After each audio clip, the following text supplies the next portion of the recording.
we've kind of talked about Toronto in a roundabout way. Is there anything you want to talk about with them? Just to Do you think they regret not signing Mercules? That's a good question. I know people were saying it because obviously they played Optic round one. They lose back to back matches to them. Toronto ends up finishing what they finished top six. So not a great performance, worse than they did with Mercules at Major Three. Do you Yeah. think if they're sitting back and you would give them some truth serum, maybe a little liqueur, maybe they feel like they're opening up to us? Do you think they would actually say, yeah, we do feel like we probably should have signed Mercules? I think the percentage chance of them saying truthfully they have absolutely no regrets about it is 0%. I think there has to be at least some part of them that, you know, sees the way it's played out, especially just because they've lost to Optic twice since the decision came through.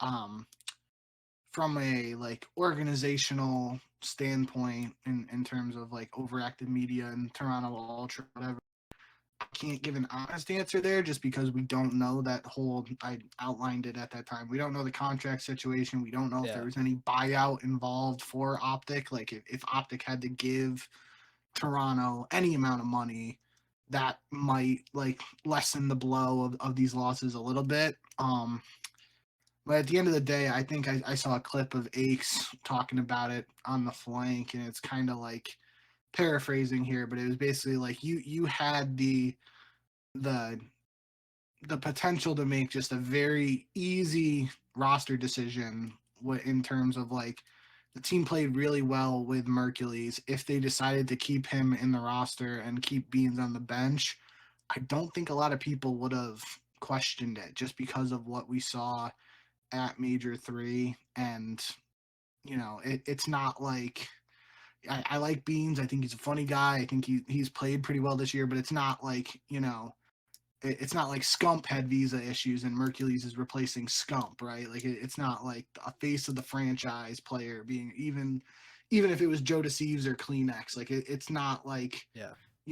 a player of that super caliber where it's like we have to get him back in the roster, no questions Yeah. The asked. uproar.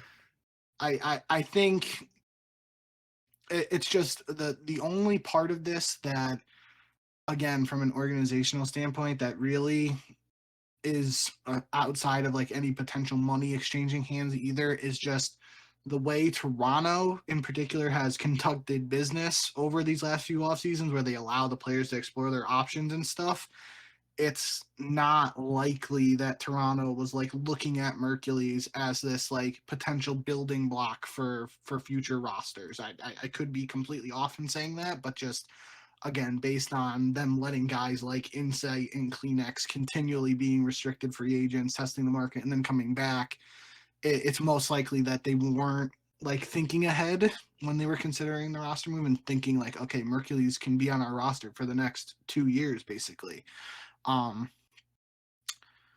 and I mean, end of the day, we don't know if that's. I mean, it feels like that's the vibe with Optic right now. But with Optic being Optic, things could change very quickly. And I guess a good example of that, even uh, someone like Envoy, when Envoy was being called the Dark Prince or whatever, and he was like Yeah. the Prince to Scump's King or whatever. It felt like Envoy was that next guy up when Scump inevitably retired, and then someone like Ghosty even got his shot on Optic. It felt like he might stick around too.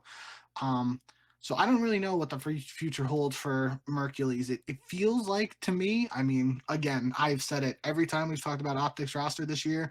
My vibe in terms of what I think the team is going to do has been completely off.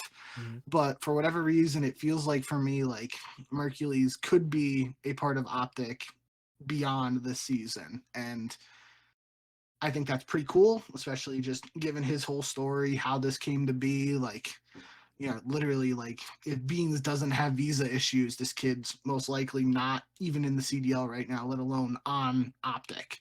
Um, so it is a weird situation. I definitely I'm glad you brought this question up, and it's a good way to um, kind of look at Toronto right now because I mean at least for the rest of this season, like that Beans and Mercules are just going to be intertwined in comparisons and whatnot based on how they play the rest of the year. And it could be one of those things where they're compared for like the rest of their careers, really, if they, they keep battling it out for a couple more years. It could always be that um, the sort of the Wally Pip thing where he got replaced by Lou Gehrig, I believe, or was it DiMaggio? I don't remember. I should know that, but It was I'm Gehrig. tired. But yeah, um, so I mean, that's a drastic example, but yeah, no, I think that was I kind of rambled for a bit there, so I'm gonna give you a chance to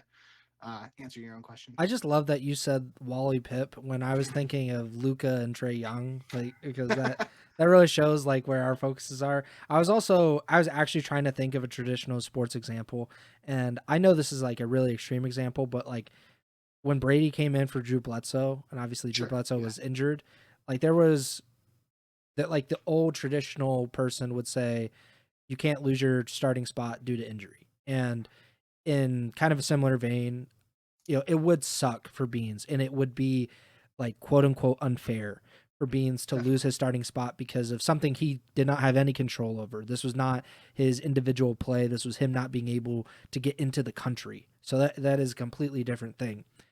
At the same point though, life is not fair. And this is a competitive environment, and at the end of the day, it is about winning. So, Drew Bledsoe did not come back to the New England Patriots and start again. He was traded, I think, to Buffalo.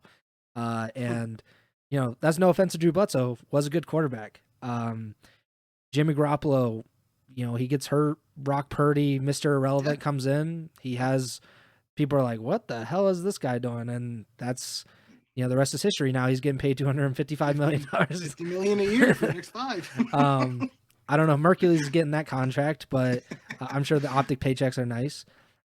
I think if the Toronto GM is given truth serum, I think he's like, yeah, man, like I wish we would have done this. If we could have got it done, if it was possible, we should have got it done. And it shouldn't have been a hesitation in our minds for us to replace Beans with Mercules. And that's, again, not anything to do with Beans. It's just we saw what you can do with Mercules on absolutely zero practice. Like, this is a guy just kind of showing up to the event and helping you get top 4 at an event.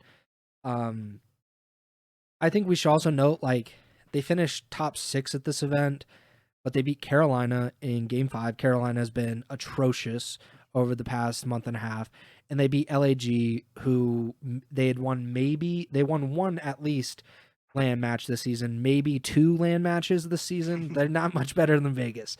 So they beat them, and then they lost to LAT. Granted, it was like a pretty competitive series, all things considered, but still like top 6, a worse placing than they got with Mercules. I said it at the time that, we were talking about like what will they do? They didn't have a lot of time like in between Major 3 and the Major 4 qualifiers to make that decision.